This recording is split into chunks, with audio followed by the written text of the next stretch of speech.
ઠાસરાના મજૂરી કામ કરતા પિતાનું પુત્રએ નામ રોશન કર્યું।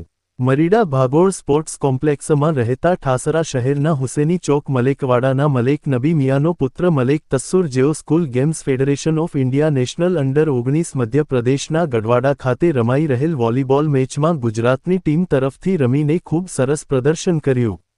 વોલીબોલ મેચમાં ત્રીજા નંબરે જીત મેળવી બ્રોન્ઝ મેડલ હાંસલ કર્યું।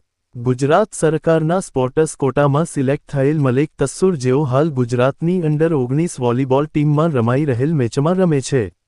ગુજરાતના અલગ અલગ રાજ્યોમાંથી સારા ખેલાડીઓ પસંદ કરવામાં આવે છે।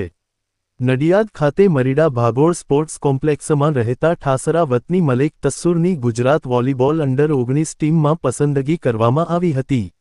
મલેક તસ્સુરે વોલીબોલની રમતમાં ખૂબ સરસ રમત રમીને જીત મેળવી ગુજરાત તેમજ ઠાસરાનું નામ રોશન કરીને અભિનંદન પાત્ર બન્યા છે।